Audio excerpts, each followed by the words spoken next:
Hey everyone, welcome back to the Old World with Will Tanner. Here we're welcome to have on today Stormy Waters, who, as I've mentioned before in his first episode on here, was one of my favorite anonymous accounts on Twitter, particularly because of the perspective he brings to financial related things that I think is very unique and needs to be heard because it's quite important. It's the wealth of the nation. So today we're talking about someone who I've been writing a lot about on our Substack recently, which is President William McKinley, and I think how he saved America. It might sound like it's overstating it, but he really did. If you look at some of the things he managed to do in a very brief time as a legislator, governor, and president. It's very impressive what he did, and I think very relevant to what Trump is trying to do because a lot of the problems they face and potential solutions to those problems are quite similar and quite relevant to us today and how it could impact our lives. So Stormy's here to talk about that. Stormy, could you introduce yourself? Hey, I'm Stormy Waters. It's so weird introducing myself as Stormy Waters. I don't think I'll ever quite be okay with that. Former entrepreneur, and now professional investor. Not a lot of VC investments to be made, but that usually is kind of my forte. So mostly it's been public markets, which has been really exciting because I benefit from having a really great network, which allows me a lot of interesting perspectives that I steal from other men and that I don't cite as I give them to you. Great. Well, one thing we talked about offline last time after we finished discussing some of the men who built America in really the late 19th, early 20th century is President McKinley. It's kind of the other side of the coin. And I think to some extent he made what they did possible. And I think he certainly shaped what they did for the better in terms of the policies he created for America and kind of how it, I think, changed things from the early Gilded Age into this around 1900 period, and kind of made America into a better place. Could you give a kind of brief overview about him and what you find interesting about him before we get more into detail? Well, it's mostly the economic policies, Yeah. right? So like McKinley, I view as like the apex of the magic formulae, like of Frederick List. I don't know whether, and I know you've been reading about him quite a bit as of late, so I'd be curious to know if he is ever Frederick List is ever talked about in any of the biographical material that you've consumed. But it's a particular theory of national economy that we are not allowed to talk about anymore. We are only allowed to worship a guy named Adam Smith, who was roundly just BTFO'd in internet speak by Frederick List, almost to the point where it makes you wonder Adam Smith's intent behind his, often acclaimed text, "The Wealth of Nations," because Frederick List pointed out, and this is right around the same time, or I think McKinley would have been a younger man, probably in his 40s or 50s, at the time that List's work was achieving the type of renown it should have. But he pointed out that the British Empire owed its success not to free trade at all. And really, free trade is only a policy that it forces on its colonies. Mm-hmm. But England itself had an extremely protectionist economy that dumped a tremendous amount of public funds gained by tariffs into domestic infrastructure, which acted as a force multiplier to the domestic industries it so intently protected. So what Adam Smith was selling was an economic theory for slaves, basically, for colonies. It's the economic theory, like free trade was brutally enforced in places like India. Mm-hmm. By a young Winston Churchill, funny enough. And that, I don't know whether it was a leftover from that, but it took America quite a bit of time to wean itself off of, and I mean, so like where these policies were put in place elsewhere to great effect. One of them is actually like the both of the best examples are naughty examples. But if you think about what happened in these naughty examples, it is pretty close to miraculous how quickly these things can generate capital, both human capital and, well, political capital too. So I guess really all the types of capital, if you really think about it. So one of it was Meiji Japan, and Japan's transformation into an industrial economy happened extremely rapidly. We're talking maybe 20, 30 years when it really got off. And the Japanese, they honed in on Frederick List's work very quickly. And the other place was National Socialist Germany. National Socialist Germany was like a Frederick List economy to a T. And, you know, politics aside, or, you know, shibboleths aside, National Socialist Germany came from a position that I don't think Americans, even in the height of the Great Depression, really understood. And the Great Depression largely happened because of the unwinding of McKinley policies, particularly around trade. But anyways, the Germans had a Zimbabwe moment, as in, like, the stories that you hear are not hyperbole. The wheelbarrows of money for bread was a reality. The destruction of domestic manufacturing capabilities was total. So both the state and the private citizenry were completely wiped out in terms of purchasing power. And within 8 years, so 2 presidential administrations, Germany had the second largest GDP in the world. And as far as industrial output, and that is per capita GDP. The really good thing about these policies that Will and I will go into is the distribution of the wealth that the society creates.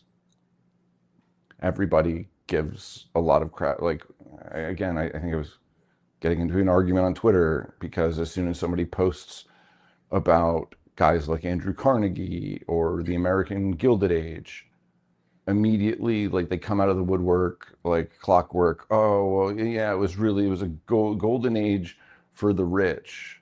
It was a golden age for the robber barons, and they stole all of the gold out of the golden age, and it was the highest period of wealth concentration. Actually, no, it wasn't. The largest distribution of American wealth happened from the period of 1880 to 1920, roughly. Right? So never had the average American person accumulated wealth then or since than that period of time under the policies that, well, McKinley largely was responsible for. So just as a side note, I'm not a McKinley scholar other than his economic policies, just because he was like the pinnacle of those policies in America. Well, and as a side note about America, we talked about the 2 scary examples of Listian economics, but also he came to America in the early 19th century, and a lot of the American system was, as my understanding goes, built to some extent around his ideas for, internal no taxes, internal duty-free trade within the country, but then external pretty severe protection paired with, as you mentioned, investment of that into infrastructure, which at the time was mainly canals and turnpikes, and then became railroads. But it is important to remember that a lot of the early American prosperity for which we were known, and I think really helped our development, was built around this sort of policy, not around the free trade Adam Smithian world we hear about in the context of the fathers quite incorrectly. Yeah, I don't know where the Adam Smith came back to prominence, like culturally. Like I don't know whether it was Ronald Reagan or what. Like a man, like a surprise, a man who has been an actor his whole life, so basically a child his whole life, was easily manipulated when it came to economic policy. Surprise. Well, and he was a four-time FDR voter, so really hitting all Oh, bases for really? yeah, Really? I did not know that. yeah. Another reason to hate Reagan, like as if amnesty wasn't enough. The last, I can't remember whether it was the last episode or the first episode I did. No, I think it was the last episode I did with Quinones that talked about like the parts of American society that recognized FDR for what he was. And like that man is such a disaster. I really can't put it into words, but it was enough to where the head of the Republican Party and the head of the Democratic Party, the party that just put FDR into the White House, mind you, and not just anybody in the Democratic Party, Al Smith, the president of the Democratic Party and the prior election's presidential candidate, right? He was the Democratic Party, joined hands, sorry, with the head of the Republican Party, C.K. Rankin, the chairman and founder of General Motors, joined hands with Henry Ford, his arch nemesis. These men literally burnt each other's factories to the ground and probably would have killed each other if given the chance. Irie DuPont, what's his name? Louisiana governor QB Long. Huey Long. So Huey Long and John D. Rockefeller. Sorry, this would be His son. Nelson Rockefeller, and a young Nelson and John Jr. and a Jack Morgan. So the Rockefellers and the Morgans as well all got together to try and stop FDR. This was after, you know, 3 years of his presidency. They viewed FDR as a foreign agent. So this is like the DNC. This would be like if the head of the Democratic National Party is campaigning to remove Joe Biden from office, saying, we were lied to. This person is actually a foreign agent and we need to get rid of him like ASAP. That's what they were like. This is like, I think I read Al Smith's speech to the American Liberty League. So this is the president of the Democratic Party, you know, writing a speech about what he thinks FDR really is and how he, like, his biggest regret was helping the man get into office and that he thinks he's tearing down America because FDR apparently hid a bunch of communists under his wheelchair as he rolled into the White House, literally, like actual communists. Mm-hmm. And like being an FDR voter should be, that should be shameful. Yes. Yeah. So back to McKinley.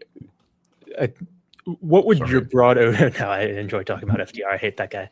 Your perhaps broad overview of McKinley's economic policies, because we mentioned List, but he's not particularly well known, and unfortunately McKinley isn't well known either. So how would you describe what he did in the economic sphere? I know that's broad, but Yeah, if I could pick one thing, because let me just hone in on one thing, would be his subsidization of U.S. critical infrastructure, particularly something he would later get smeared for. So, for anybody looking into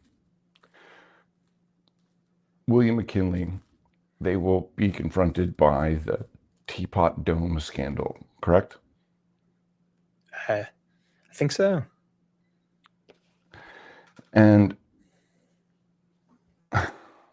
it literally was a Russiagate, um, Watergate type thing where, history tells us it's this big scandal where he was just, giving kickbacks and, corruption to railroad tycoons and bankers. But if you know anything about listing economics, that's exactly what the chief executive is supposed to do. Just as a And quick they're not interjection, kicked. Teapot Yeah, Dome was please. Harding Harding, there we earlier go. So on. Yeah. Harding was Teapot Dome. Thank you very much. Sorry to What's interrupt. the scandal under McKinley? I can't remember. I can't You're remember right. the There name of is it. one. Yeah, I'll look it up while you talk. Yeah, it was spun by hostile newspapers about they tried to portray the investments that he was making into US critical infrastructure as some type of corruption. Right? Like, oh, look, it would be like, you know, Donald Trump wants to prioritize the US going back to the moon and eventually Mars.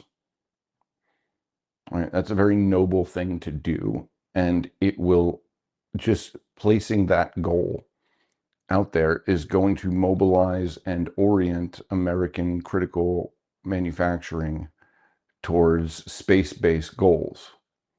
Right. So by stating a goal like that, like, yes, government subsidies are going to go into space. And yes, space companies will benefit from them. And I'm sure one of them will be Elon Musk's companies. Having said that, is Donald Trump, guilty of corruption for kicking back government contracts to Elon Musk? No, he's not. He just wants to go into space and wants a noble goal for the country and an excuse to orient American investment dollars into American soon to be critical infrastructure. Because that's what, I don't need to tell everybody what the future looks like, but space is going to play a big part in it. And it's a place that we are leading, and it's absolutely vital that we stay in the lead. So, from a national perspective, there's really nothing wrong with what Donald Trump is doing. But historians could, and with McKinley, would portray his investment into internal domestic infrastructure as a type of corruption and or kickbacks for the people that these journalists at the time, who are clearly hostile, and historians later on also clearly hostile, viewed as a type of corruption, which, if you understand anything about listing economics, is not corruption at all. Like, investing in critical infrastructure is what a president is supposed to do. Companies are going to have to build that infrastructure. Yes, somebody is going to get paid. But if nobody gets paid, nothing gets done. Were you thinking of the Oregon land scandal for the railroad? Yes. Okay, yeah. So a brief overview for people who are listening. The somewhat like Teapot Dome was about public lands and the administration. The Oregon land scandal was about the provision of land to a railroad they're trying to have extend out into California and Oregon, and the land was provided at a low price. McKinley was somewhat involved in handling the investigation of it while he was president, but he, as Stormy was saying, was more focused on the railroad and getting the critical infrastructure built than the exact dollar amounts of the land that had been sold, I think, by the Senate to the railroad. The Senate Yep. handled it, Senator Mitchell. So it was really a focus on, is infrastructure more important, or, did the railroad do something marginally wrong, which was a feature of the transcontinental. So I would love to calculate the GDP. I hate the term GDP, but let's just say the economic windfall in dollars of the transcontinental railroad, and we could weigh that amount next to the apparent discrepancies in, appraised land price versus the land price it was sold to the railroad. I bet you could probably get the difference of whatever it is, probably in the first 2 or 3 years of gold. I mean, even gold would be too much. The transport costs around gold at the time prior to the railroad were insane. It basically made mining something that had to be done very local. And like, if you live in New England, in rural New England, or probably the same in Virginia and much of Appalachia, if you're hiking through the woods, you will occasionally stumble on a mine shaft. I don't know if you ever had when you were a kid, but I did once or twice. And people forget that mining had to be done all around the coastal areas of New England because of how expensive it was to transport ore or refined metals anywhere before the railroad. It basically made something like mining the gold out of the largest gold deposits in human history impossible. So When without a transcontinental railroad, all of that gold would stay locked in the mountains where it is. when gold is at least somewhat dense for value per ounce, whereas coal or something that you need in extremely large quantities to get anything productive out of it is, near impossible, as close as makes any difference, to transport by land, which is, what sparked the canal building and then railroad building in England, even when it was unfathomably expensive to do so. Yeah, and then So let's America say as well. let's say he gave away the let's say you know let's just say the Senate gave all that land away for free. The economic net gain is immeasurable in comparison to whatever a tiny, and it's not even like a large strip of land. It's a narrow strip of land that stretches across the country that without the railroad, this is the other thing, all that land is entirely worthless until the railroad fucking goes through it. Right. A lot of we as a nation are going to have to destigmatize, and unfortunately our public coffers have been raided by people that hate us for a really long time, that has kind of stigmatized the average American against government spending on things in the country. Mm-hmm. And I think that is going to be probably the biggest political hurdle for Donald Trump. Because I'm assuming like the reason that we look back to McKinley is to look into the future. Right. I see that being a big problem. Like the man is going to have to spend our that infrastructure bill that Joe Biden passed. It's a good thing I'm anonymous because I can say things like that man should probably hang. I may not do if I wasn't anonymous, but God damn it.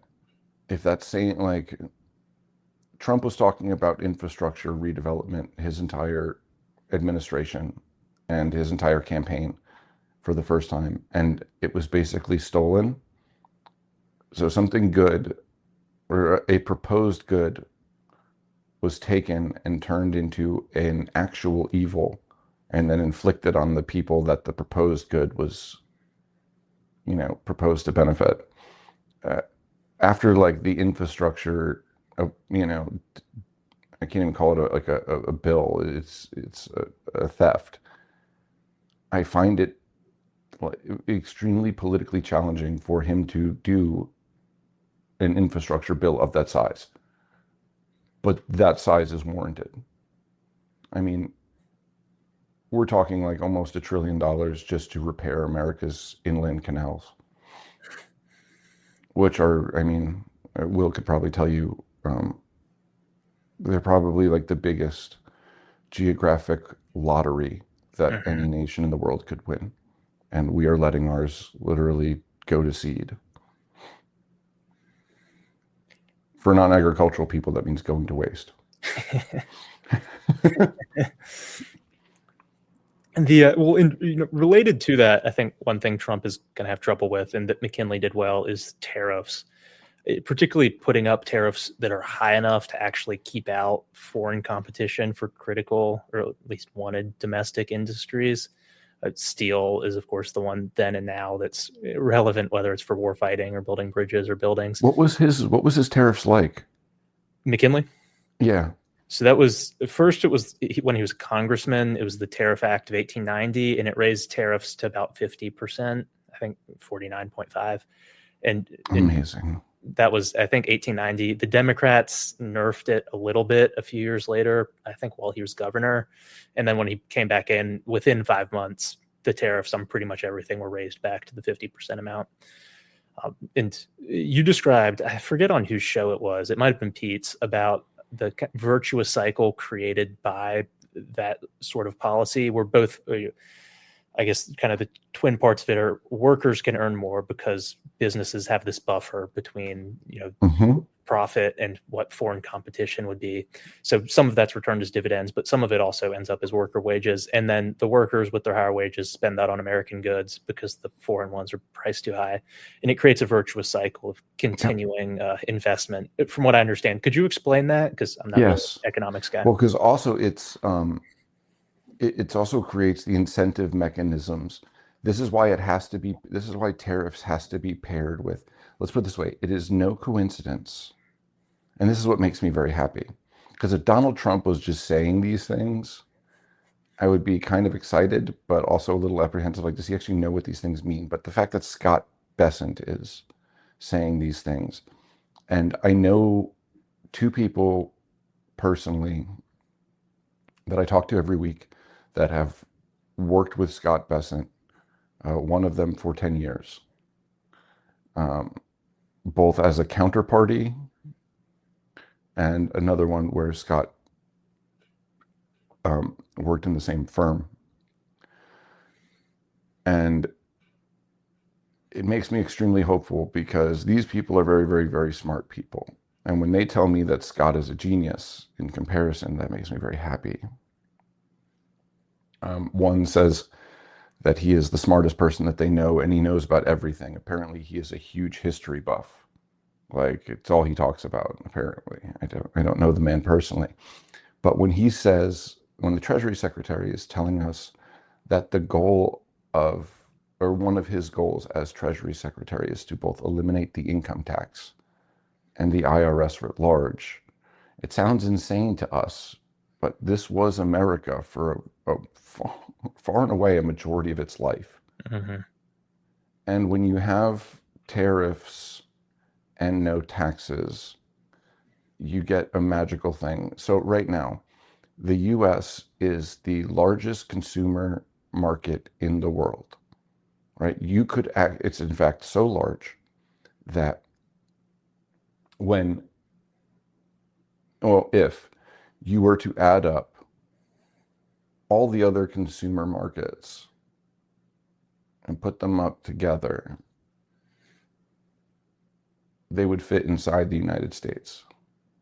So if you had to pick if you were a company manufacturing goods and you had to pick between America or the rest of the world, any CEO that didn't choose America would be fired. Like, just flat out. So most of these companies that we see, these global companies, aren't really, right? And to give you an idea of what Trump is talking about, and to give you an idea of what would be possible, I think it would be best to start with what has been taken from you. And that way you can understand. So as it is now, the economic system we have now exists to keep a system afloat that does not benefit us, and in fact only operates to our detriment. I'm sure will catch a lot of heat for this, but China did not lift 500 million people out of poverty. We did. Japan did not rebuild Japan. We did. Korea, same thing. Samsung, Sony, name a company, right? Sony, that's ITT, right? Same thing with Samsung. These were American companies, right, that started subsidiaries in these nations, then built those subsidiaries with American engineers and American technology, and then spun them off as wholly owned entities, right? That we now think, we think Sony's a Japanese company. No, it's not, right? Communism loves bombed out shitholes. So if a country remains a bombed out shithole, then communism is going to have a great time. And if you want to have a country not go communist, making it not a bombed out shithole is a good place to start. So we basically exported America's critical industry as, in whole or in part to all of these nations and basically gave them domestic companies and domestic manufacturing. So all the prosperity that Samsung has brought to the Korean people was American prosperity taken from you and given to them. Same thing with Philips or Siemens in Europe. It is no different. And this is why currently the nations of Europe have, which is why I find their squealing and kvetching and tearing at their clothes about tariffs so hilarious. Because the European Union has tariffed US goods for near as makes no difference its entire life. At the same time as the US has no tariffs whatsoever on European goods. And this free trade neocon bullshit is only propagandized to Americans. Republicans say it out of religious conviction, right? At the end of a prayer, you say amen. At the end of an economic talk, some conservative politician that doesn't know anything about anything will say how important free trade is. He instinctively does it. If you ask him, well, what do you mean important? Tell me how.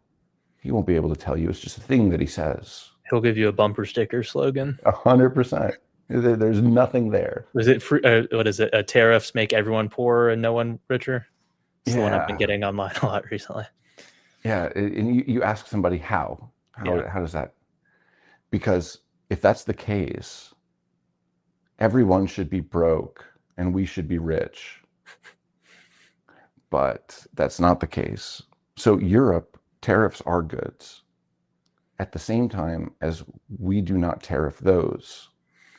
So not only did we give them these companies and then give them plenty of contracts and favorable credit terms and all this other things to keep them afloat where they would not otherwise naturally be so.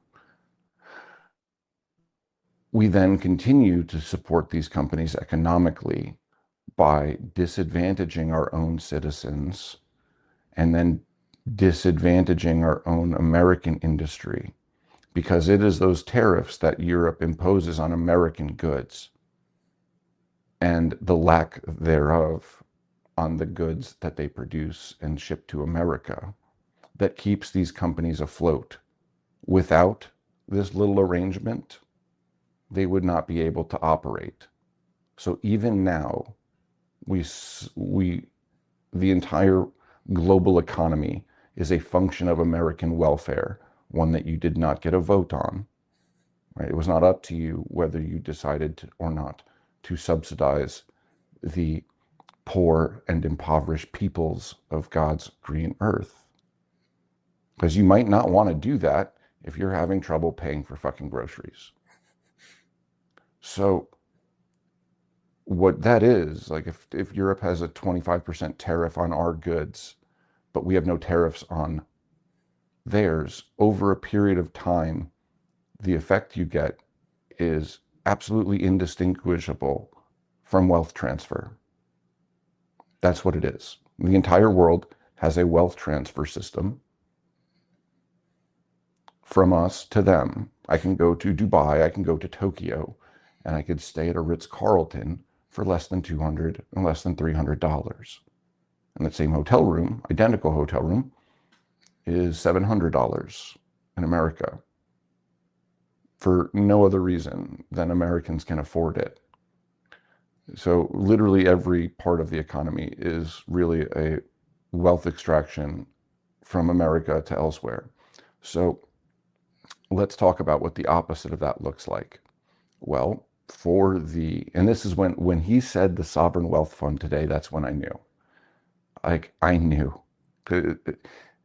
So like if you were to set up this virtuous cycle,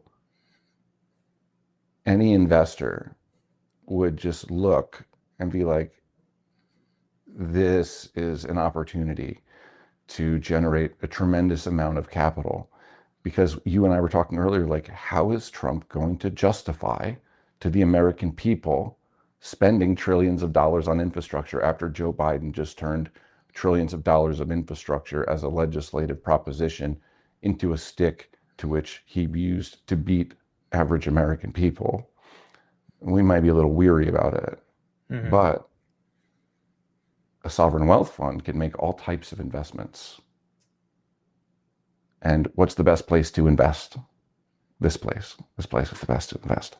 Okay, so virtuous cycle. How do you get all of these companies that you've spread all around the world to fight communism, which again, these men that originally set the system up were not stupid or evil, right? At the time of like the Vietnam War and prior, the US was roundly losing the war against global communism.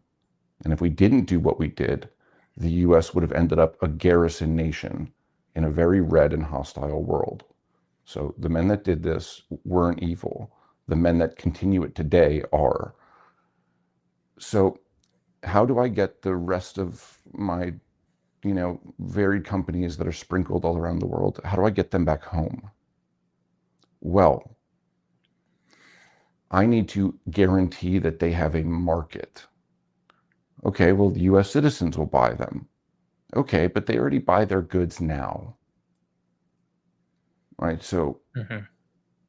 how do I subsidize the cost of relocating my business back to America?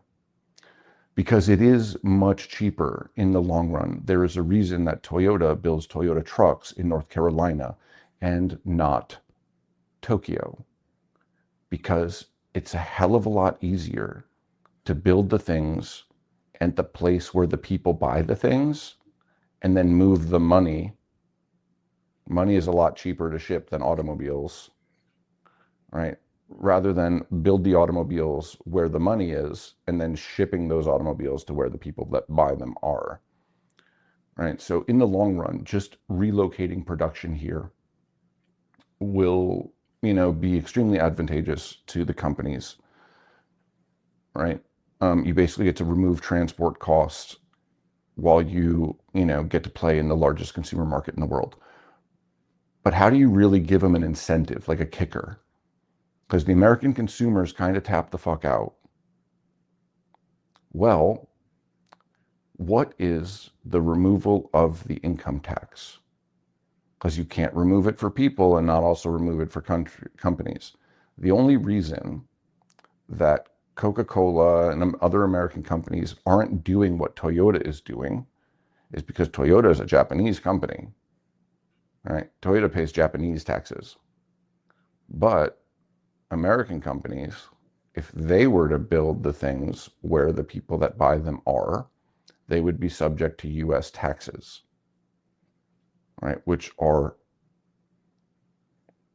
punitive, to say the least. As a young man who is not married and has the luck of ending up in the highest tax bracket possible, believe me when I tell you, 38% of my income, yours makes no difference, 40%, and then what I pay in sales tax when I try and spend any of that money, which is another 6%, so I'm at 46% now. Property. Property tax, almost as much as a fucking mortgage payment now. I am damn near 55-60% of my income is gone in taxes. So if somebody were to remove those taxes from me, they would double my purchasing power. I would be twice as rich overnight. You just doubled the size of the American consumer market, because now every single man, woman, and child in that market has twice as much money to spend. If it was the world's largest consumer market beforehand, and any CEO would be fired for not choosing to prioritize that market. Now, you would be like, the CEO would be shot, like if he did not relocate production. So you're removing all of the tax incentives for offshoring production at the same time as you're giving the people in the market that you are about to relocate to twice as much money to spend on goods, like that's a fucking payday. So there's a huge incentive, both from tax structuring of the corporation itself and the consumer market they're about to exploit. And as it relates to you, the American worker, well, only workers pay taxes, right? The purpose of income tax, because a lot of my taxes are capital gains. NERS makes no difference, all of them, right? So I don't have a job in the traditional sense. My money comes from return on capital. But people that have a job, like let's say a roofer or something like that, he pays income tax, which I think is the most disgusting and punitive thing in the world, especially from a country that monetizes its own debt. Therefore, if the government funds itself from the monetization of IOUs and not from tax revenue collected from the citizenry, which literally is a drop in the fucking bucket in comparison to how much money the government spends, right? The total net tax dollars of the income tax collected off of working people in America wouldn't fund the government for a month. So why do they do it? Because it freezes the social strata, right? It's a way to, in the words of one hopefully new resident of hell, Ben Bernanke, right? Worker insecurity is vital to GDP growth. So whether a working person has to worry about whether he's going to be homeless or not is good for GDP. You should be shot. Like if you are going to rejigger the tools of a nation for the expressed purpose, not implied, expressed purpose of making the workers of that nation as insecure as possible, right? Wondering whether they're going to be able to pay their bills or be homeless, you should be shot. Like quickly. But unfortunately, God is probably going to beat us to the punch. And we won't have the opportunity to shoot Ben Bernanke. Sorry, I shouldn't say it. I shouldn't say that. In Minecraft. But basically, if you read a lot of the policies around both taxation and we'll call it U.S. labor, what I just said, which is a direct quote, is not an anomaly. You will be absolutely sickened by how often worker insecurity is talked about by these type of people. Like Janet Yellen's, I think, senior thesis is all about it.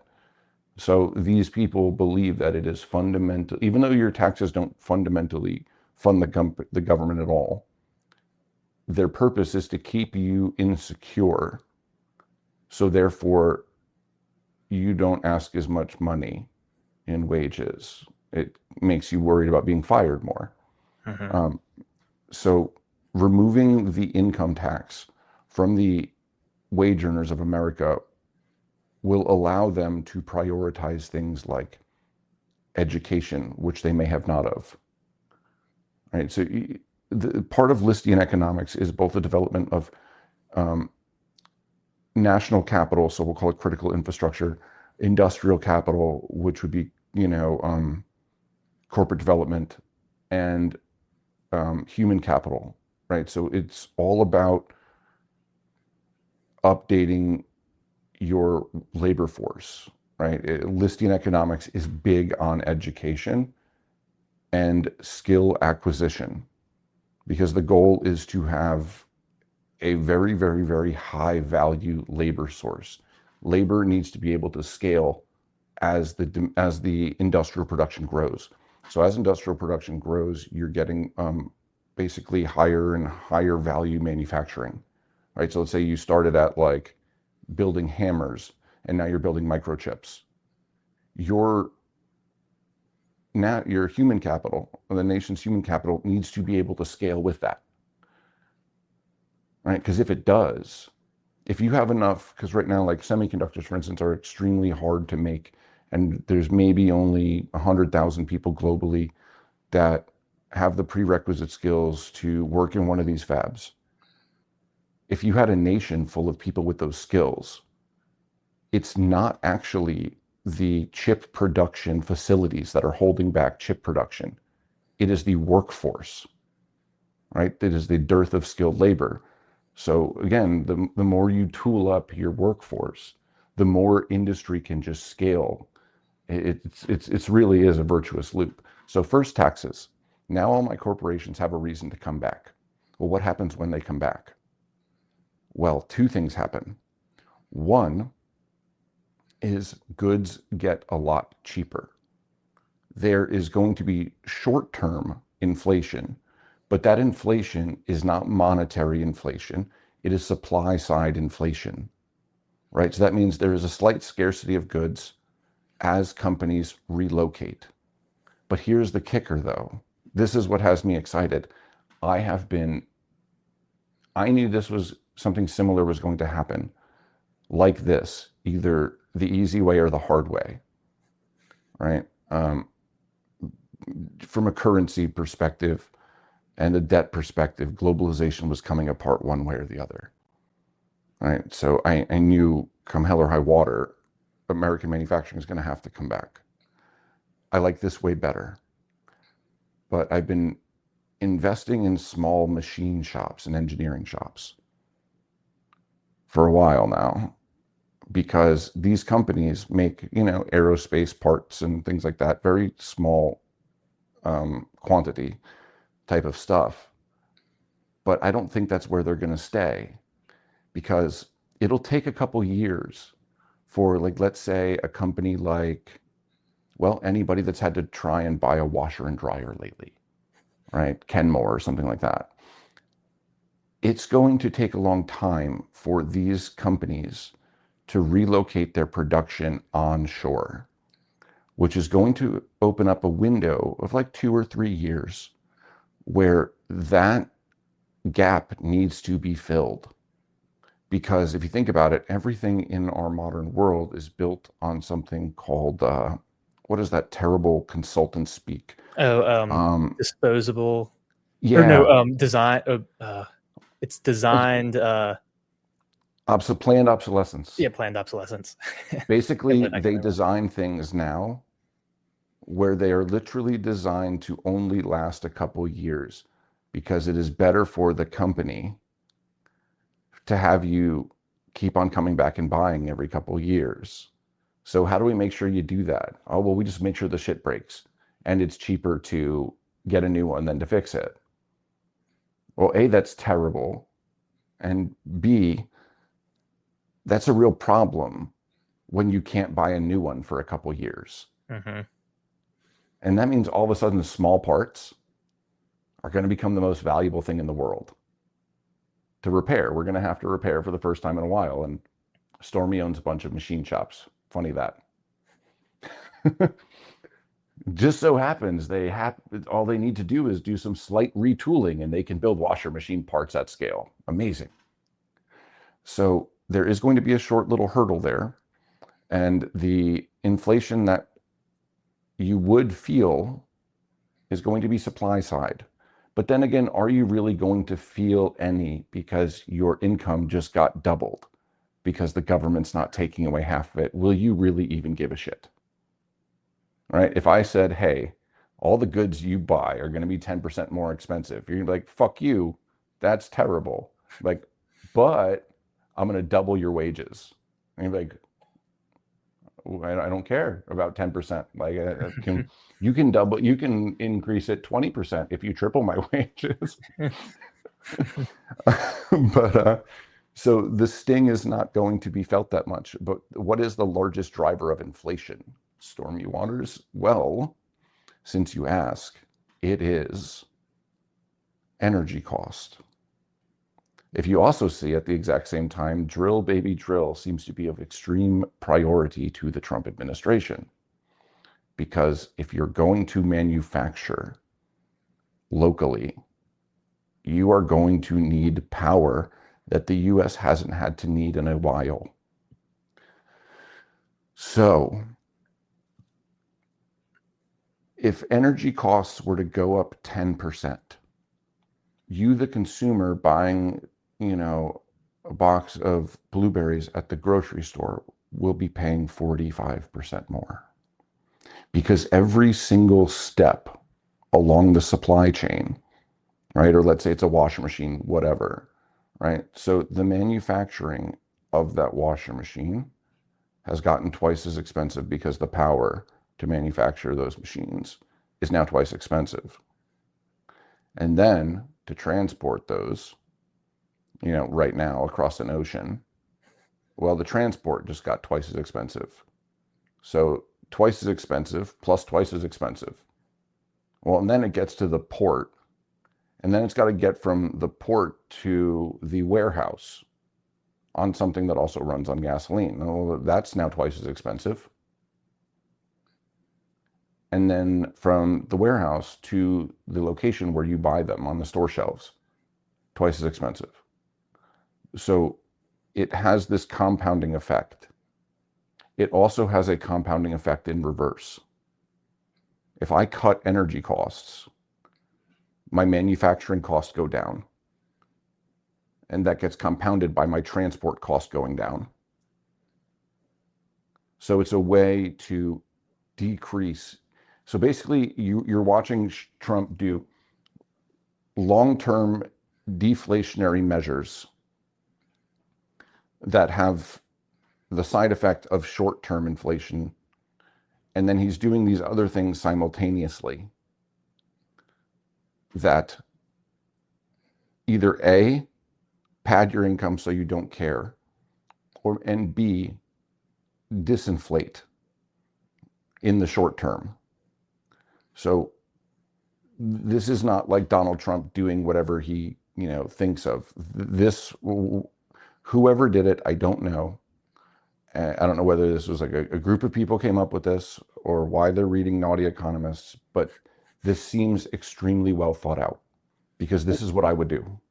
Well, and on that note, one thing I found interesting is the whole framing of it, kind of like you were mentioning. And in addition, his references to McKinley, it's a very different tariff picture he's presenting than in the first term, where if you remember, a lot of it was kind of randomly raising rates to try and get China to buy soybeans, which never actually worked out. If you look into it, they didn't buy it once Biden was in office. But it didn't make any sense because it was just kind of raising costs and doing stuff that sounded good, but led to no long-term domestic industrial flourishing or even flourishing of other industries. It's just kind of haggling.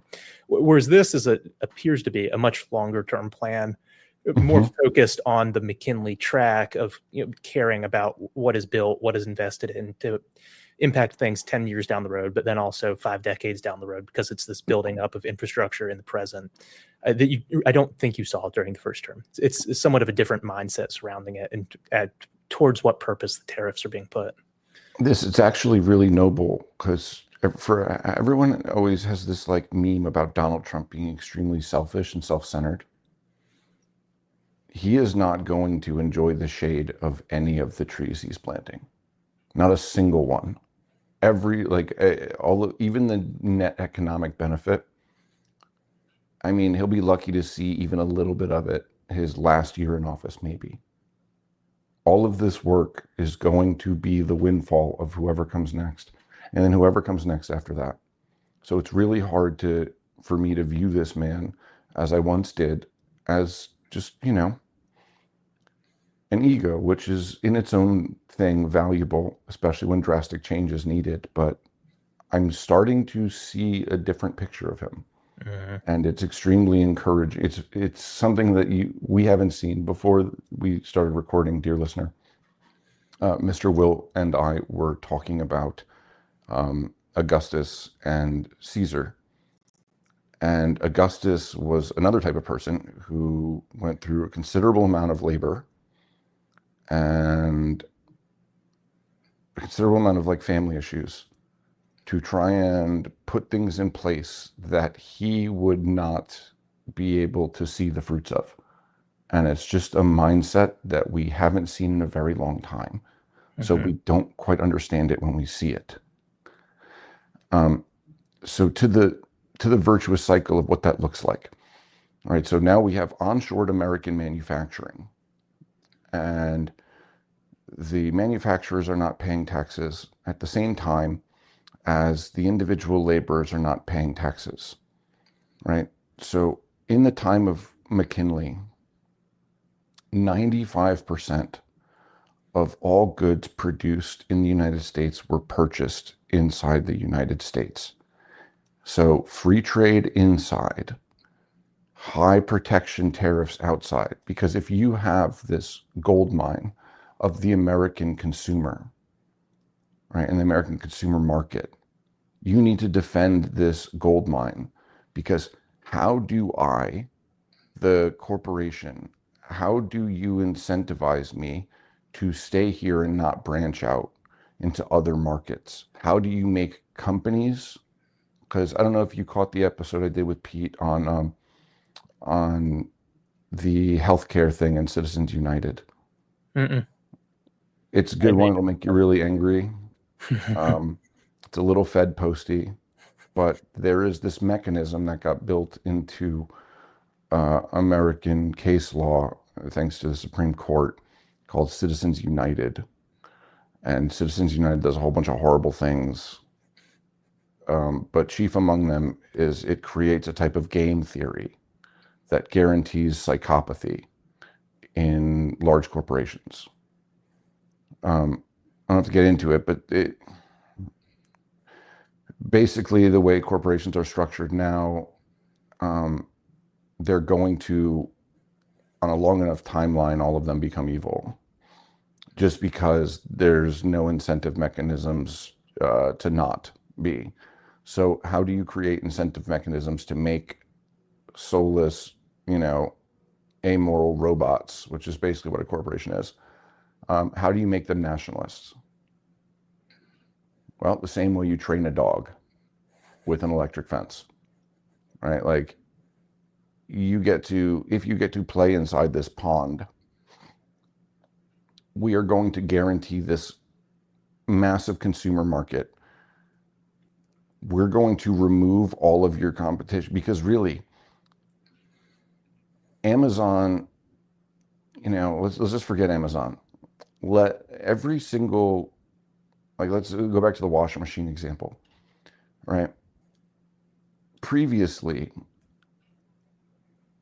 Kenmore, Whirlpool, these companies would have been perfectly happy and been the largest companies in the world if they just stayed in America, but they didn't because they couldn't.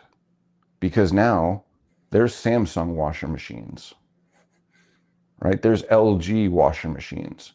By the way, both Samsung and LG get tremendous amounts of state money, right? So every other nation in the world is pumping their domestic industries full of free government money for the sole purpose of giving them advantages to compete against our companies who don't get any, right? So every other nation is playing this game against us while we have not been allowed to play it.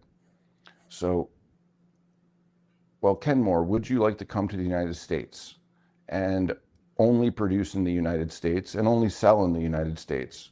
Well, that market, Stormy, is just not big enough because I got to compete with Samsung and LG and all these other people.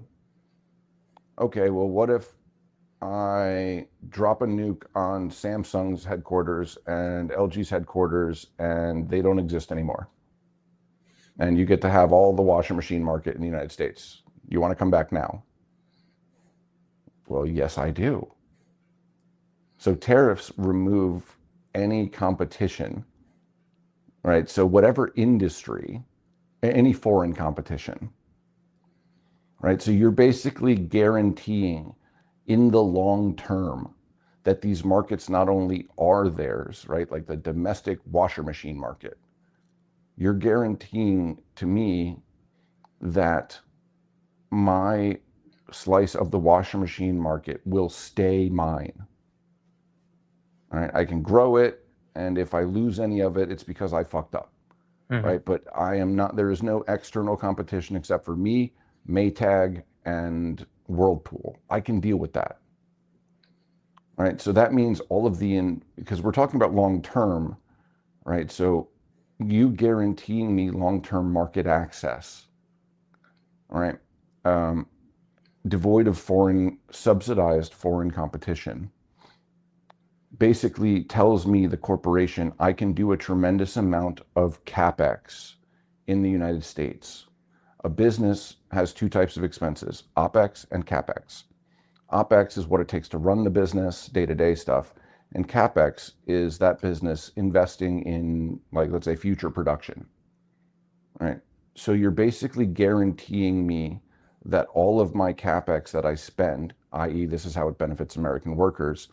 What if you had a magic wand that you can wave that forced all these big corporations, because all of the big corporations in the world are American, that their highest return on investment is going to be the investments they make in US production? Well, that's all they're going to want to do then, because every other investment they make elsewhere is now much more risky. I go, well, China may not like let us, China's not giving us, guaranteed rights to 25% of the dishwasher market. Well, that means investing our money any other place besides the United States. Because it's not just, the government. You also need these companies to continually invest in the United States. So tariffs, by keeping out foreign competition, create an environment where investing your money as a corporation anywhere else is stupid. So think about Apple with $1 trillion on its balance sheet.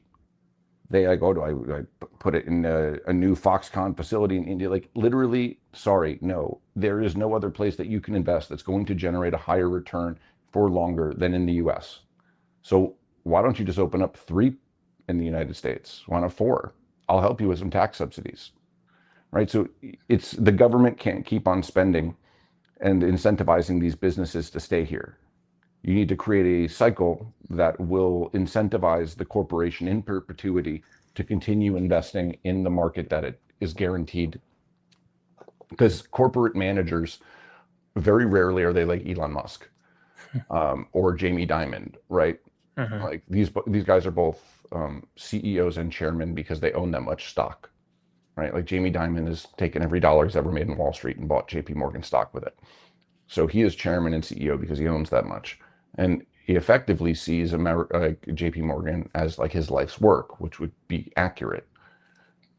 So he cares about that company and he will act and move dynamically. But most of these CEOs won't, because they're basically just employees of the board, right? So they're going to not take the, you know, marginal risk but high reward things. They are going to choose whatever is the least risky all the time. So by guaranteeing them a slice of the pie in perpetuity, free of foreign competition, it basically creates a mechanism where the safest and least riskiest thing to do is to continue to invest in US production. And again, as you're investing in US production, the type of production you do in the US increases, right? We get from like hammers to microchips. And as that happens, the labor force also scales in that direction. So I don't know how much a the guy at the hammer factory gets paid, but I guarantee you the guy at the microchip factory gets paid more. So you're gearing the companies to continue investing and increasing the sophistication of the manufacturing they do here. You can't increase the sophistication unless you increase the sophistication of the workforce.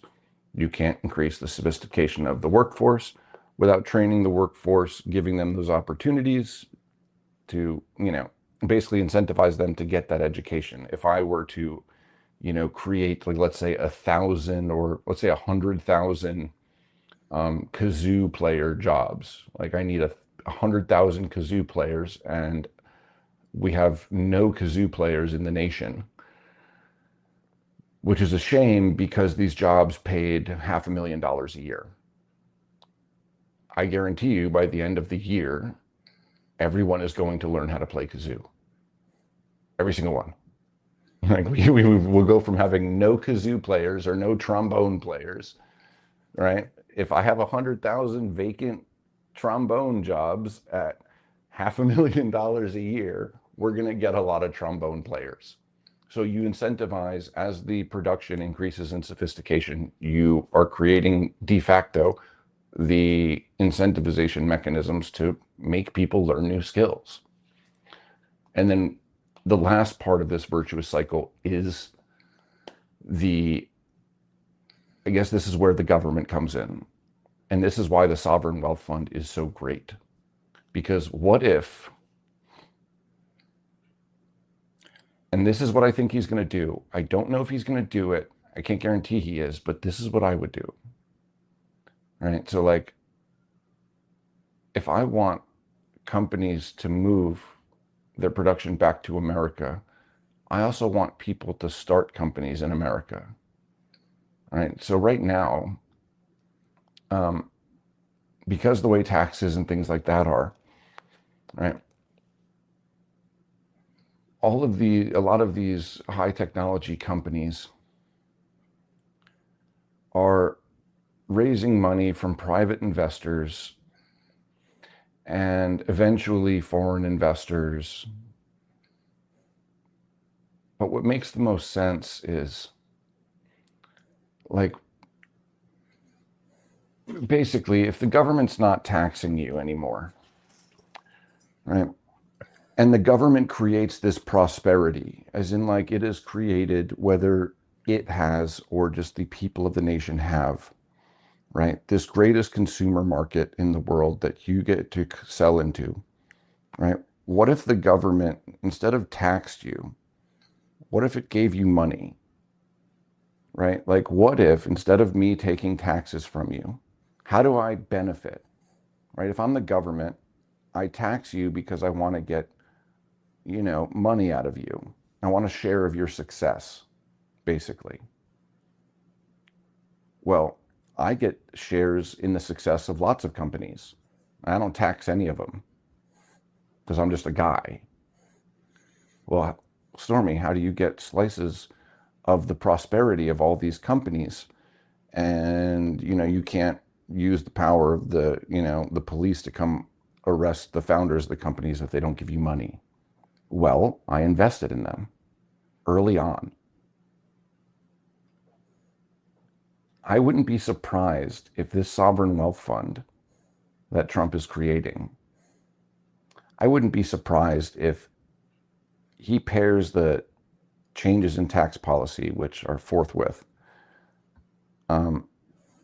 with a new type of way of benefiting economically from the companies that are reaping the prosperity of America.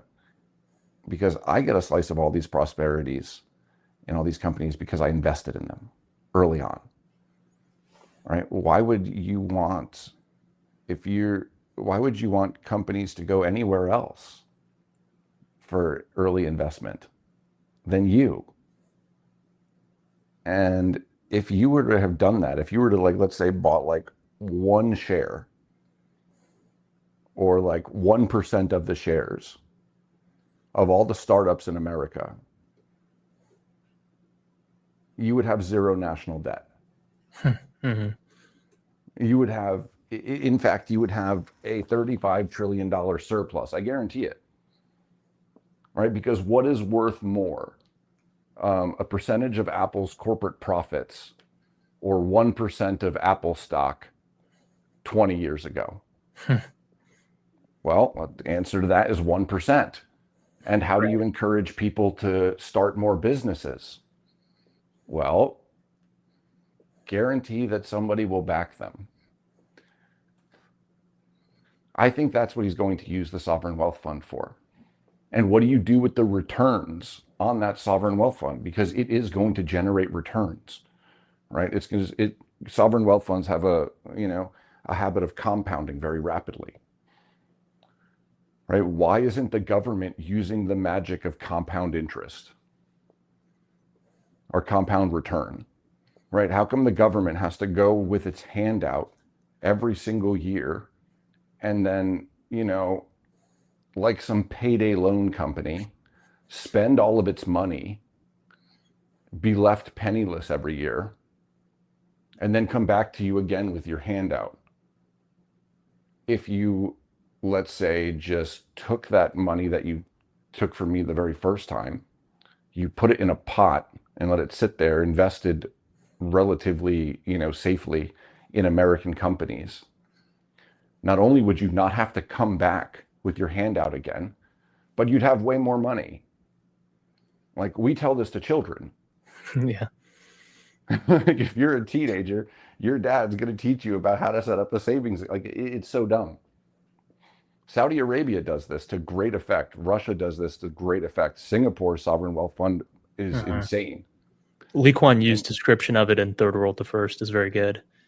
How it worked. Oh my God, everyone should read that book. Yeah, it's a fabulous book. Lee Kuan Yew is probably one of the most unsung heroes. And in the world of liberal democracy, he will never get any credit because he was a big, meanie dictator. He and Ian Smith both, I think, are two of the most interesting leaders of the second half of the 20th century. Yeah, without a doubt. The pragmatic governance. I know this is a complete digression, but pragmatic instead of ideological governance was a rarity for the 5 decades that kind of they mattered. And they're like the two countries that did well in the post-war era. It's just fascinating. Not just well, like to say Singapore did well. Yeah, it's insane. And Lee Kuan Yew, I remember like it's probably like 4 or 5 years before he died. Some BBC reporter, just some fucking shrill harpy, like drunk on her own, like moral importance, was like sticking a microphone in this man's face like he was a nobody, and was like demanding he explain why why his people don't have democracy. And he looks at this woman like she's insane, which she is. Yeah. She should have been caned. He says 50 or 40% of my population is Indian, and the other 40% is Chinese, and the other 20% is Indonesian. I believe he said Indonesian, or like a mix of, whatever. And he goes, you could be a Chinese politician and run for office on a platform of nothing but benefits for the Indian population and with no benefits to the Chinese population, right? So you could be a Chinese politician and your entire campaign promises are free stuff for the Indian population and nothing for the Chinese population. And he said, do you know how many Indians would vote for you? 0. And she didn't answer because she didn't understand what he was trying to say. He goes 0. And he did the exact same example, really slow for her. All right, the other direction around. And he's like, 0 Chinese people would vote for you. He goes, in the real world, people organize along ethnic lines first. And if we had democracy, we would have a deadlock between these two populations and we would have civil war within 5 years. And he's 100% right. Like, democracy is not something you can have in multi-ethnic coalitions because everyone's first principles are to organize on ethnic and familial lines. No matter how much Will likes me, he will side with his family first. And that's the same for every human being, unless you're psychotic. So, again, like, Singapore could never have a democracy. And one guy realized that ahead of time. And no matter how much USAID ghouls or National Endowment for Regime Change, no matter what they threw at Lee Kuan Yew, because the people that were there got to witness in, like, the average Singaporean got to witness in their lifetime going from a third world backward swamp to Mhm. being the largest economic superpower in the South Asian like hemisphere. They all saw like with their own eyes. So it didn't matter how much money MI6 and the State Department and the UN tried to push, pro-democracy bullshit. The people didn't care. And I think that a lot of the things that I think the coalitions aligned against Donald Trump um, will slowly wither away to same effect because I think in a very short order, with a much larger payoff down the road, if he was a young man and had come to power, I don't think we'd ever let him leave. Well, one final question I had on this note is if you look at the McKinley era, he started off as a bimetallist, so I guess pro-inflation would be the modern translation of that, but ended up as a gold bug. Um,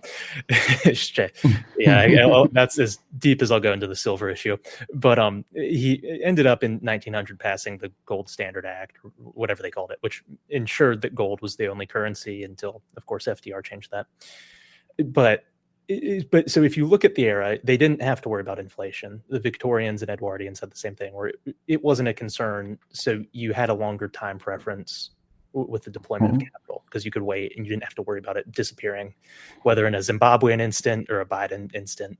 You didn't have to worry about it. Now, of course, we don't have that. We have an inflationary regime that they lie about. Do you think that for the sort of changes you're describing to happen, this vast deployment of capital along like reasonable lines instead of just piling into the latest tech company lines, do you think that requires a currency change towards harder currency? And Besant, he mentioned earlier, I think mentioned he has like 40% of his portfolio in gold. That's actually a fact. He was not joking about that. Yeah. He's actually been that way for 10 years, apparently. And yeah, which is crazy because he's in the Mhm. position he's in. And that's something you see very rarely with these people, or that kind of caliber of person, I guess I would put it. Do you think that that's a change we're going to see with this regime changing as well? Or do you think that's something of a side issue? No, I think it is. Okay. I think it is, but not in the way that we think, right? So there is a problem with gold as a currency. And really, I know there's going to be a lot of libertarians that are just shrieking, but everything about your political ideology is wrong. So I don't care.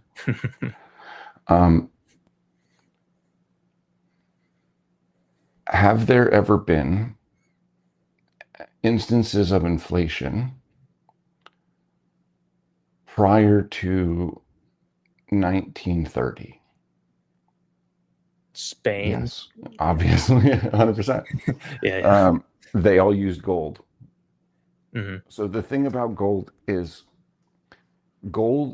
a inflation hedge as a commodity, the same way all commodities are inflation hedges, right? So oil is an inflation hedge as a commodity.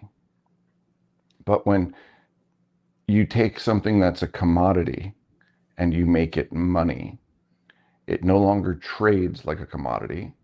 It trades like a currency, which is entirely different. So what I think he would do,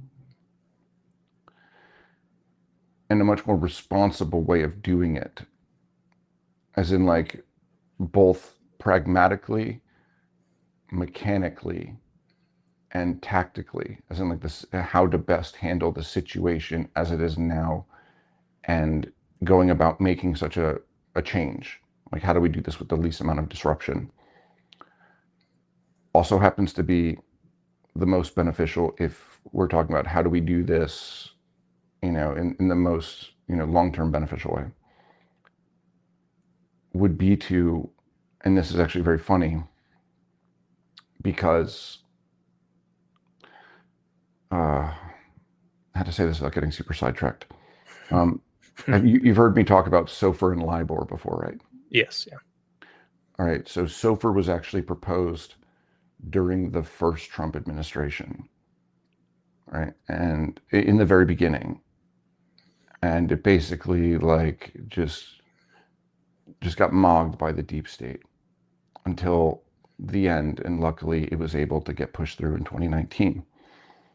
That's actually largely what has insulated America from the fallout we are joking about in the European currencies and Canadian currencies. The reason that they are plummeting, and the reason that the US dollar is rocketing. Sorry, Adam, or sorry, not Adam, sorry, Peter Schiff, but you're wrong again.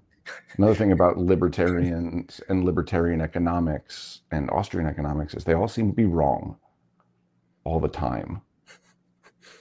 All right, it's true, because on Austrian economics, the dollar should have imploded about every other year. Like I think we're on imminent dollar demise number 10. And well, whatever, it doesn't Well, it's matter. the joke about zero hedge. I followed your advice and I have 50 pounds of copper and I'm homeless. Yes, this is 100% true. And the reason that is the case is because none of these guys actually know how the US dollar actually functions in reality. But somebody did, because separating the interest rates has effectively decoupled our economy from the economies of others, which is probably going to be long term one of the greatest achievements that Donald Trump has made for quality of life in America. And the real, just, it would have been really bad. And Donald Trump's not going to get any credit for it because nobody's ever going to fucking understand it. Right. But at the same time, this SOFR and LIBOR thing was being proposed, the people that he had doing it also proposed doing gold-backed treasury bonds. And that's how you would do it. If I wanted to go to a gold standard while keeping a majority of our monetary system intact, avoiding no crazy, really avoiding nothing, right? You would just take the treasury bills that currently run the economy now, and you could have a 25-year or a 50-year treasury bond that was redeemable in, let's say, 50% gold in 10 years and 100% gold in 25.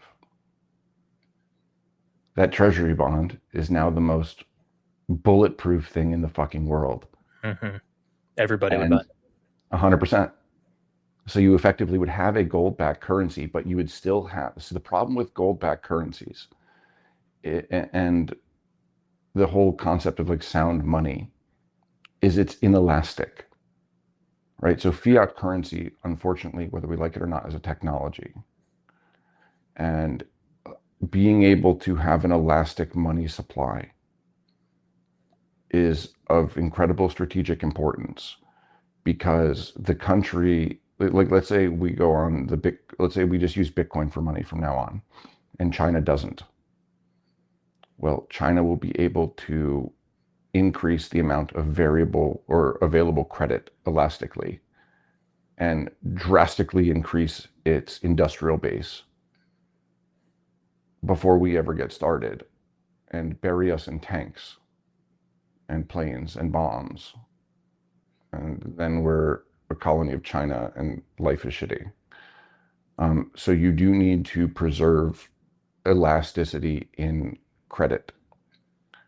So how do you do that in a function, like, because you could do these things in prior ages, right? But with the sophistication of our monetary system and our economic system more broadly, credit is of equal importance to money.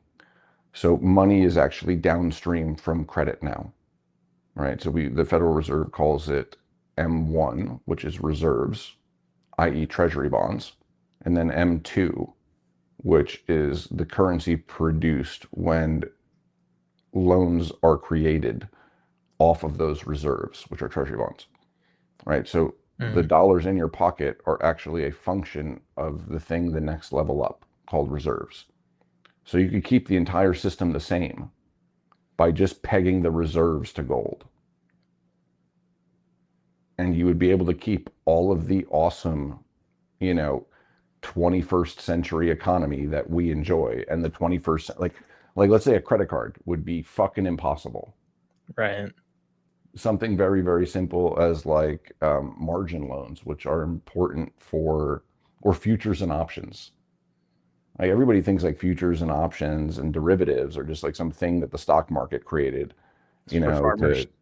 exactly, it's for farmers because agricultural production without the elasticity of, because a futures contract or an options contract is quite literally credit.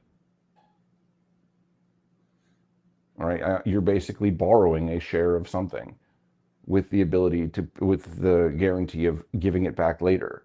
If that thing is worth a lot less later, then you just made out, right? Like I got this thing at today price and I'm going to give it back to you and it's going to be worth a lot less, but you still have to pay me yesterday price, right? That's a short trade. Like you just, Mm. that's a fucking put option.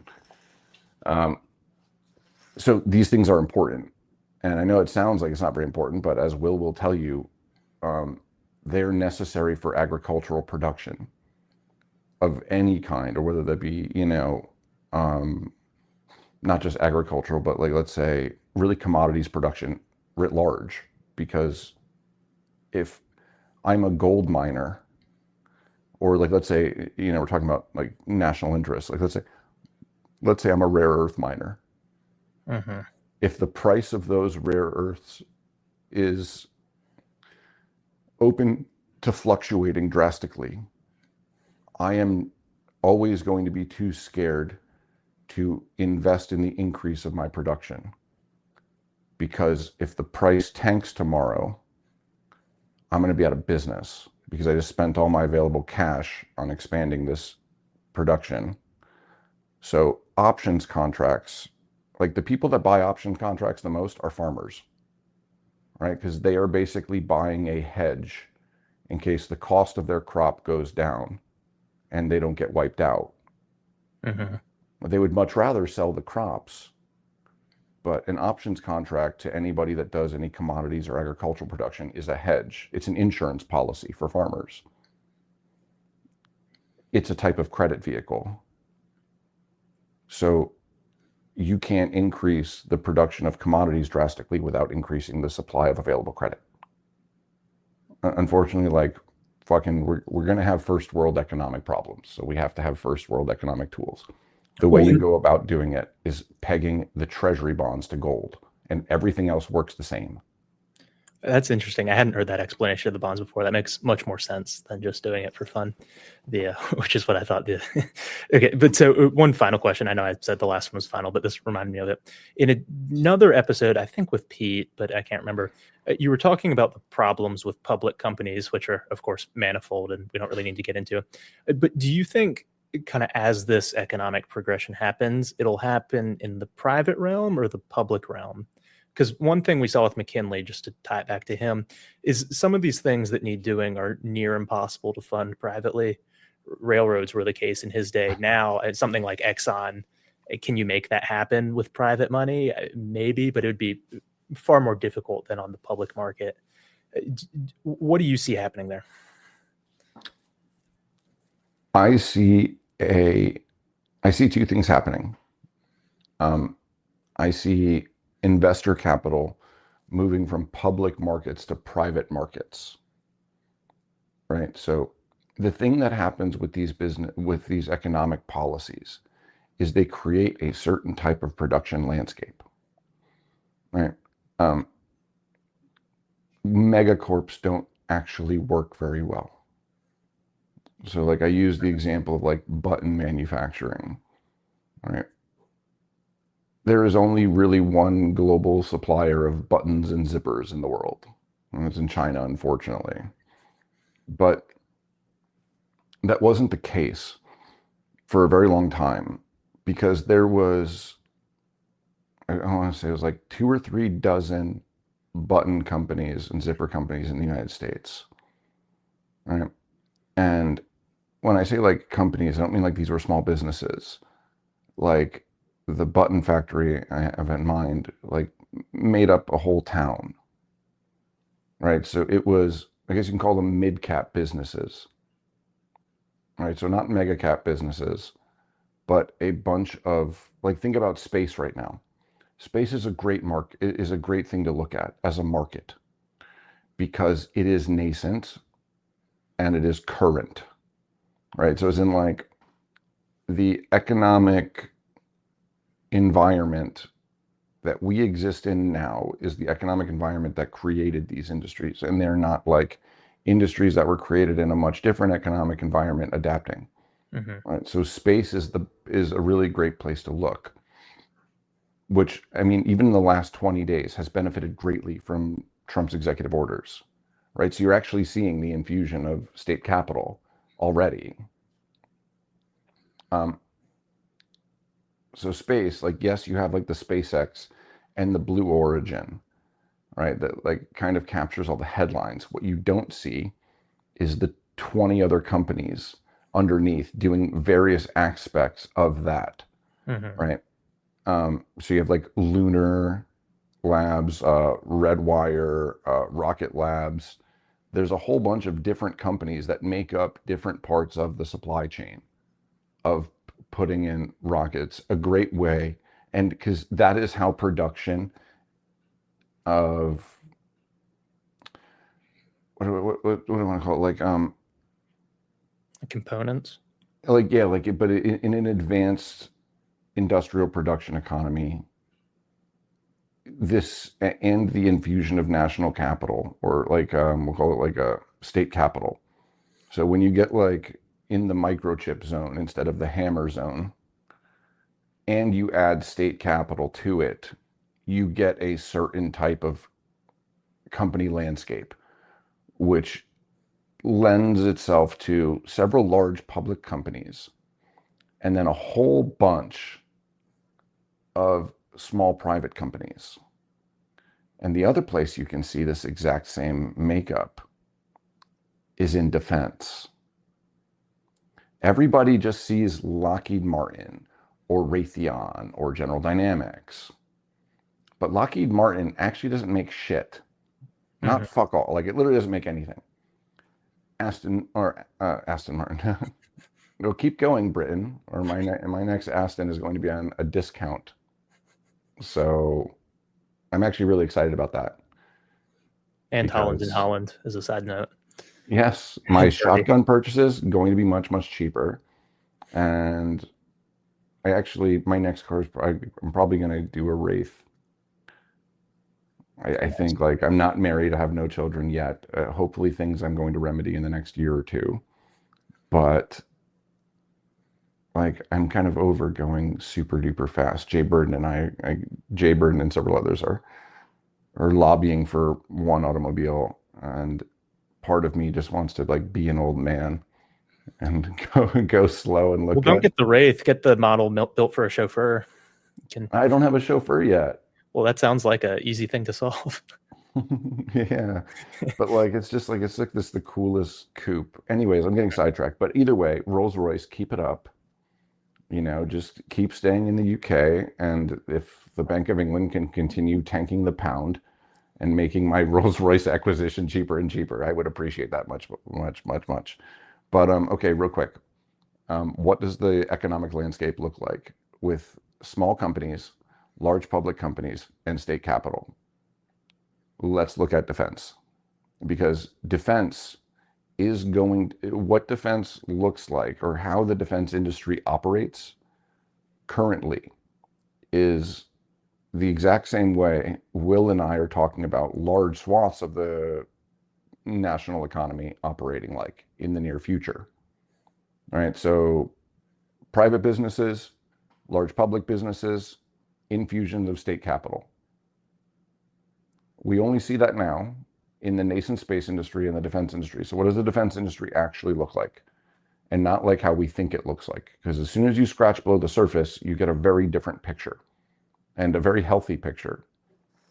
So you see the Lockheed Martins and the Raytheons. And what these companies do is they use their bigness to lobby for the contracts. Like let's say I don't know, we'll use the national embarrassment that is the F-35, right, as an example.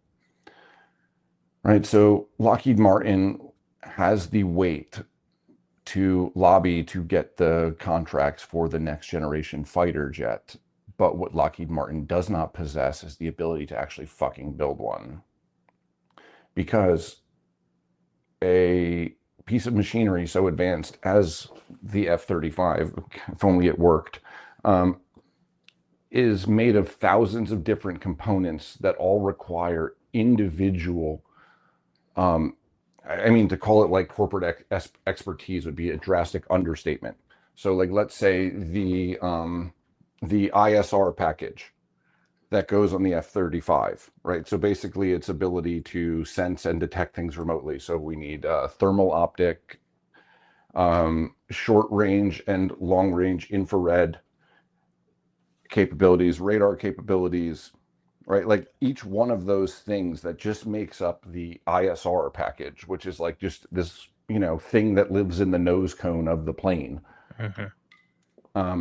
That's 5 different companies that are dedicated entirely to excellence at each one of those things, right? There's only like 2 or 3 companies that are experts in making short and long wave infrared optical systems, right? So incredibly engineering heavy, and they're really only capable of making like one super duper duper duper duper hard thing very well. And in order to build a fighter jet, you need about 2,000 companies that each do one very high tech thing very, very, very well. So what I did it again. What Lockheed Martin actually does is assemble, right? So Lockheed Martin or Raytheon, you can do the same thing with a missile system or anything else, right? Is it takes this state capital, right? Because basically national defense and infrastructure spending is really kind of the same, right? So you are spending, and that spending is going to change depending upon the needs of the nation. Right? As the defense landscape, as the threat environment changes, the needs of the national defense change, which is why I think the Iron Dome for America that everyone beclowned Donald Trump for is actually probably the single best piece of news I've heard ever. Because when you do something like that, right? So like the F-35 may have been a failure, but to make the F-35 work, a whole bunch of technologies had to be invented that didn't exist before, that are just now beginning to proliferate their way through our everyday life, right? The infrared camera on the front of your phone wouldn't fucking work. And so let's say like Iron Dome for America. It is cheesy. It's kind of a corny line. And well, the Iron Dome didn't work that fucking great now, did it? But let's just say it did. He did say an Iron Dome for America, but a million times better or something like that, which is good because the Iron Dome for Israel isn't all that great. Turns out he's talking about missile defense, strategic missile defense. And the last time our nation tackled the problem of strategic missile defense, we got something called Star Wars. And everybody jokes about Star Wars like it was this big boondoggle. You couldn't be more wrong. Because Will and I are having this conversation on the internet. And the internet would not exist without Star Wars. Right? So our nation spent a little bit of time and a lot of money, relatively a small amount of money in comparison, right, to create an interconnected network computer system for our nuclear missiles to talk to each other and launch each other in case Washington was wiped out in counter-value nuclear strike, which would be bad. But if the bad thing did happen, I sure as hell want the Soviet Union to also have an equally bad thing happen to it. So this interconnected communication system for computers was invented so the missile silos can talk to each other. And the downstream of that, like literally 10 years later, was the internet. And so let's just say it cost $100 billion or some insane amount. It didn't cost anywhere near that, but let's just say it did. Has the internet generated more than $100 billion worth of value? I don't know. I think we've sent that much money to Haiti. Exactly. So like these investments in infrastructure, the defense industry is the perfect way to look at the downstream economic effects of what Trump is talking about, right? So defense is the only other place that, and VCs don't like when I talk about this, tech guys don't like when I talk about this, but as somebody who invests in the space, it is imperative that I look at it soberly. All of the big game-changing technologies in the world, right, came out of the Pentagon.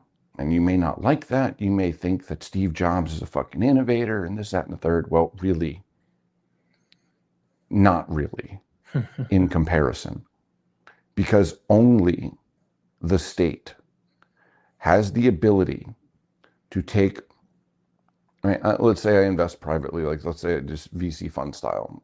My horizon on an investment is 7-8 years max.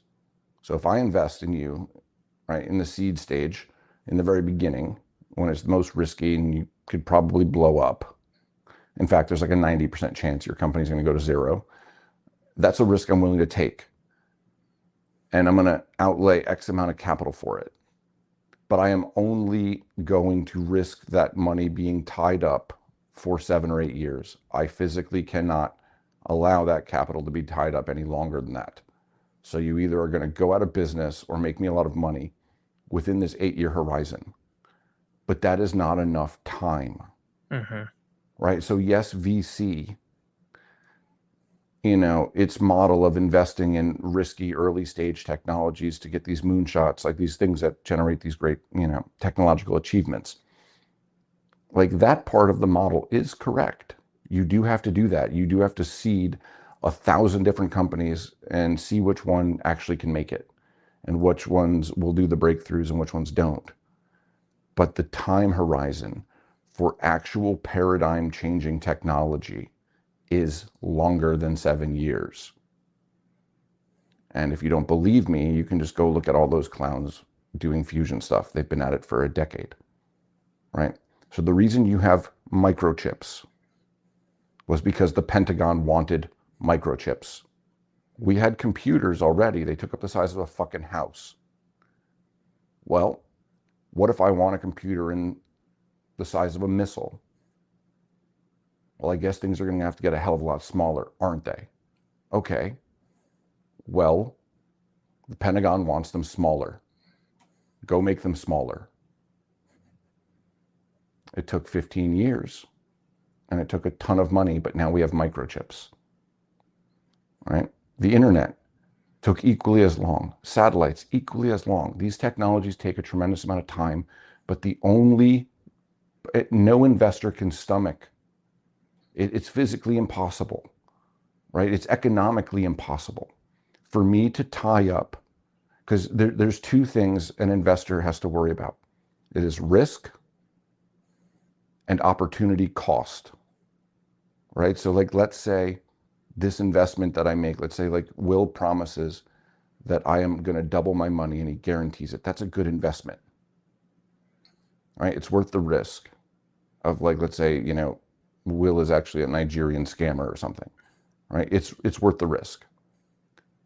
But if he says, I will double your money in 20 years, well, that's not worth the risk anymore. That has to be a very dumb investment, because, you know, the S&P just did like, you know, what, 27% last year. I could have just been a retard and stuffed it in any Vanguard ETF and I would do 100% in 5 years, right? So opportunity cost is non-viable. So like, let's just say even the risk is viable. The opportunity cost and basically the time horizon is not viable. The only institution that can handle both the risk to capital, as in like we may lose all of our money on this endeavor trying to discover this technology, right? So the only institution that can handle the risk and handle the time horizons involved is the state. So if we want to look at all of Mark Zuckerberg, what's his name? Steve Jobs, innovators, cool, whatever. All of them built companies on the back of technologies that would not exist had the state not created the environment for them to exist. So if everybody thinks like, oh, well, the government, here's some libertarians going to give me some shitty argument about, oh, well, when the government spends money, it's inefficient and that it'd be better if it was private. No, sorry, that's not true. Because innovation is exponential, right? All Austrians just do is linear economics. There's no linearity anywhere in nature, chief among them, economies, right? Technology is non-linear de facto. So the returns that we're talking about, the government investing all this money, if it's done towards innovation and or infrastructure, which is a multiplicative effect that goes across every step of the supply chain, right? It's also non-linear. So people need to look at the government spending money on infrastructure and industry much differently than, I don't know, EBT cards for dumb, brown people. Sorry. Right? Give me the libertarian linear argument about why that's a bad idea. I agree with you.